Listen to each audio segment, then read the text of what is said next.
Hello everyone, रघुवर GK में आप सभी का स्वागत है। आज हम लोग बिहार बीएड में पूछे जाने वाले हिस्ट्री के टॉप 20 क्वेश्चंस को देखेंगे जो आपके एग्जाम के लिए काफ़ी महत्वपूर्ण है। तो आप वीडियो को अंत तक देखें और वीडियो पसंद आए तो चैनल को सब्सक्राइब जरूर करें। चलिए आज का क्लास हम स्टार्ट करते हैं। हमारा पहला प्रश्न है, पाषाण युग को कितने भागों में विभाजित किया गया है। हमें बताना है कि पाषाण युग को कितने भागों में विभाजित किया गया है। तो पाषाण युग को 3 भागों में विभाजित किया गया है। तो ऑप्शन सी हमारा सही उत्तर हो जाएगा कि पाषाण युग को 3 भागों में बांटा गया है। कौन कौन? तो पूरा पाषाण युग, मध्य पाषाण युग और नव पाषाण युग। तो आप इसे भी याद रखेंगे कि पाषाण युग को 3 भागों में बांटा गया है, मध्य पाषाण युग, पूरा पाषाण युग और नव पाषाण युग।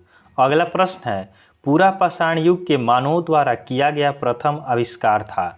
हमें बताना है कि पूरा पाषाण युग के मानवों द्वारा किया गया प्रथम आविष्कार कौन सा था। तो यह आपका आग था। तो ऑप्शन बी हमारा सही उत्तर होगा कि पूरा पाषाण युग के मानवों द्वारा किया गया प्रथम आविष्कार आग था। और आपसे पूछा जाए कि पूरा पाषाण युग में मानव द्वारा बनाया गया प्रथम महत्वपूर्ण औजार कौन था, तो औजार पूछा जाए अगर, तो औजार में आपका हो जाएगा कुल्हाड़ी। औजार कौन सा था? औजार हो गया आपका कुल्हाड़ी हो गया। और उसके बाद पूछा जाए कि पूरा पाषाण युग के शैल चित्रों में सर्वाधिक चित्रांकन आपका किसका मिलता है, तो पशुओं का मिलता है। अगर चित्र पूछा जाए किसका मिलता है तो ये आपका पशुओं का सबसे ज़्यादा चित्र मिलता है। तो चलिए अगले प्रश्न की ओर बढ़ते हैं। अगला हमारा 3 नंबर प्रश्न है, मिट्टी के बर्तन बनाने के लिए चाक का आविष्कार किस युग में हुआ। हमें बताना है कि मिट्टी के बर्तन बनाने के लिए चाक का आविष्कार किस युग में हुआ। तो इस प्रश्न का सही उत्तर हो जाएगा ऑप्शन सी, नव पाषाण युग। तो मिट्टी के बर्तन बनाने के लिए चाक का आविष्कार आपका नव पाषाण युग में किया गया। अगला प्रश्न है, चित्रकारी का प्राचीनतम साक्ष्य कहाँ से प्राप्त हुआ है। हमें बताना है कि चित्रकारी का प्राचीनतम साक्ष्य कहाँ से प्राप्त हुआ है। तो यह आपका भीमबेटका से प्राप्त हुआ है। तो ऑप्शन ए हमारा सही उत्तर हो जाएगा कि चित्रकारी का प्राचीनतम साक्ष्य भीमबेटका से प्राप्त हुआ है, जो आपका कहाँ पड़ता है, मध्य प्रदेश में स्थित है। चलिए अगले प्रश्न की ओर बढ़ते हैं। अगला हमारा 5 नंबर प्रश्न है, ताम्रपाषाण युग के पतन में किस धातु ने योगदान दिया। हमें बताना है कि ताम्रपाषाण युग के पतन में किस धातु ने योगदान दिया। तो इस प्रश्न का सही उत्तर होगा ऑप्शन सी, कांसा। तो कांसा ने क्या किया, ताम्रपाषाण युग के पतन में योगदान किया। चलिए अगले प्रश्न की ओर बढ़ते हैं। अगला हमारा 6 नंबर प्रश्न है, हड़प्पा सभ्यता का दूसरा प्रमुख पूरा स्थल था। हमें बताना है कि हड़प्पा सभ्यता का दूसरा प्रमुख पूरा स्थल कौन सा था। तो यह आपका मोहनजोदड़ो था। तो ऑप्शन बी हमारा सही उत्तर होगा कि हड़प्पा सभ्यता का दूसरा प्रमुख पूरा स्थल मोहनजोदड़ो था। अगला प्रश्न है, हड़प्पा सभ्यता किस प्रकार की सभ्यता है। हमें बताना है कि हड़प्पा सभ्यता किस प्रकार की सभ्यता है। तो यह आपका शहरी व व्यापारिक दोनों प्रकार की सभ्यता है। तो ऑप्शन ए हमारा सही उत्तर होगा कि हड़प्पा सभ्यता आपका शहरी व व्यापारिक दोनों प्रकार की सभ्यता है। चलिए अगले प्रश्न की ओर बढ़ते हैं। अगला हमारा 8 नंबर प्रश्न है, बुद्ध ने अपना सर्वाधिक उपदेश कहाँ दिया। हमें बताना है कि भगवान बुद्ध ने अपना सर्वाधिक उपदेश कहाँ दिया। तो इस प्रश्न का सही उत्तर होगा ऑप्शन बी, श्रावस्ती। तो बुद्ध ने अपना सर्वाधिक उपदेश श्रावस्ती में दिया था। अगला प्रश्न है, गौतम बुद्ध ने अपना उपदेश किस भाषा में दिया। गौतम बुद्ध ने अपना उपदेश किस भाषा में दिया। तो इस प्रश्न का सही उत्तर होगा ऑप्शन ए, पाली भाषा। तो गौतम बुद्ध ने अपना उपदेश पाली भाषा में दिया था। अगले प्रश्न की ओर बढ़ते हैं। अगला हमारा 10 नंबर प्रश्न है, महावीर के प्रथम अनुयायी कौन थे। हमें बताना है कि महावीर के प्रथम अनुयायी कौन थे। तो इस प्रश्न का सही उत्तर हो जाएगा ऑप्शन डी, जमाली। जमाली आपका महावीर के प्रथम अनुयायी थे। अगर आपसे पूछा जाए कि महावीर की प्रथम महिला अनुयायी कौन थी, तो यह इसका उत्तर होगा चंपा। तो चंपा महावीर की प्रथम महिला अनुयायी थी।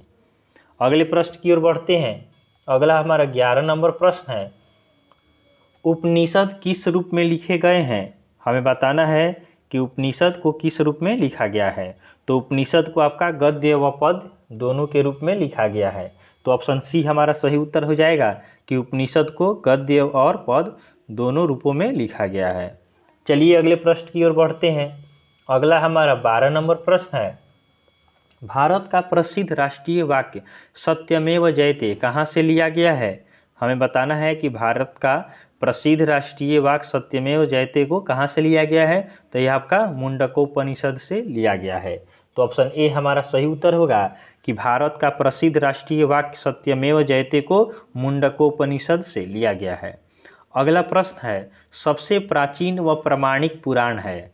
हमें बताना है कि सबसे प्राचीन व प्रामाणिक पुराण कौन सा है? तो इस प्रश्न का सही उत्तर हो जाएगा ऑप्शन सी मत्स्य पुराण। मत्स्य पुराण आपका सबसे प्राचीन व प्रामाणिक पुराण है। तो आप इसे याद रखेंगे। और आपसे पूछा जाए पुराणों की संख्या कितनी है, तो पुराणों की कुल संख्या आपका 18 है। तो आप इसे भी ध्यान रखें। अगला प्रश्न है, सोम देवता का उल्लेख ऋग्वेद के किस मंडल में है? हमें बताना है कि सोम देवता का उल्लेख ऋग्वेद के किस मंडल में है। तो इस प्रश्न का सही उत्तर हो जाएगा ऑप्शन बी 9वें मंडल में। तो सोम देवता का उल्लेख ऋग्वेद के 9वें मंडल में मिलता है। अगला प्रश्न है, सर्वप्रथम इंडिया शब्द का प्रयोग किस भाषा में किया गया था? सर्वप्रथम इंडिया शब्द का प्रयोग किस भाषा में किया गया था? तो यह आपका यूनानी भाषा में किया गया था। तो ऑप्शन डी हमारा सही उत्तर हो जाएगा कि सर्वप्रथम इंडिया शब्द का प्रयोग यूनानी भाषा में किया गया था। चलिए अगले प्रश्न की ओर बढ़ते हैं। अगला हमारा 16 नंबर प्रश्न है, भारतीय लिखने की कला नहीं जानते यह किसका कथन है? भारतीय लिखने की कला नहीं जानते यह किसका कथन है? तो यह आपका मेगास्थनीज का कथन है। तो ऑप्शन ए हमारा सही उत्तर हो जाएगा कि भारतीय लिखने की कला को नहीं जानते यह आपका मेगास्थनीज का कथन है। अगले प्रश्न की ओर बढ़ते हैं। हमारा अगला प्रश्न है, चंद्रगुप्त मौर्य प्रारंभ में किस धर्म के अनुयायी थे? हमें बताना है कि चंद्रगुप्त मौर्य प्रारंभ में किस धर्म के अनुयायी थे। तो ये प्रारंभ में आपका ब्राह्मण धर्म के अनुयायी थे। तो ऑप्शन बी हमारा सही उत्तर होगा कि चंद्रगुप्त मौर्य प्रारंभ में आपका ब्राह्मण धर्म के अनुयायी थे और बाद में चल के ये जैन धर्म को अपना लिए। तो आप इसे भी ध्यान रखेंगे। अगला प्रश्न है, हड़प्पा वासियों का पवित्रतम वृक्ष था। हड़प्पा वासियों का आपका पवित्र वृक्ष कौन सा था? तो इस प्रश्न का सही उत्तर होगा ऑप्शन ए पीपल। तो हड़प्पा वासियों का पवित्र वृक्ष आपका पीपल था। अगले प्रश्न की ओर बढ़ते हैं। हमारा अगला प्रश्न है, सबसे पहले किस हड़प्पा स्थल से जुते हुए खेत का साक्ष्य प्राप्त हुआ है? हमें बताना है कि सबसे पहले किस हड़प्पा स्थल से जुते हुए खेत का साक्ष्य प्राप्त हुआ है। तो इस प्रश्न का सही उत्तर हो जाएगा ऑप्शन सी कालीबंगा। आपका जुते हुए खेत का साक्ष्य कालीबंगा से प्राप्त हुआ है, जो आपका कहाँ स्थित है? आपका यह राजस्थान में स्थित है। तो आप इसे ध्यान रखेंगे।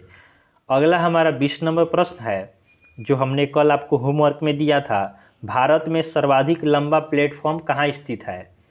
हमने प्रश्न दिया था आपको, भारत में सर्वाधिक लंबा प्लेटफॉर्म कहाँ स्थित है? तो बहुत सारे स्टूडेंट ने इसका सही जवाब हमें भेजा है।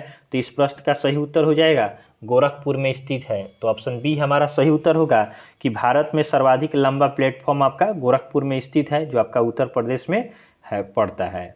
और इसकी लंबाई कितना है? तो इस प्लेटफॉर्म की लंबाई आपका 1366.33 मीटर है। तो आप इसे भी ध्यान रखेंगे कि भारत में सर्वाधिक लंबा प्लेटफॉर्म आपका गोरखपुर में स्थित है और इसकी लंबाई 1366.33 मीटर है। हमारा अगला प्रश्न है और यह आपका होमवर्क का प्रश्न है कि भगवत धर्म का मुख्य ग्रंथ किसे माना जाता है? आपका होमवर्क का प्रश्न है, भगवत धर्म का मुख्य ग्रंथ किसे माना जाता है? तो आप इसे कमेंट कर हमें सही उत्तर बताएंगे। तो चलिए आज के लिए हम इतना ही रखते हैं। आपको वीडियो पसंद आया हो तो आप वीडियो को लाइक करें और चैनल को सब्सक्राइब करें तथा अपने फ्रेंड्स के साथ इसे शेयर करें। तो चलिए आज के लिए हम इतना ही रखते हैं, आगे फिर नेक्स्ट वीडियो में देखेंगे। तब तक के लिए धन्यवाद।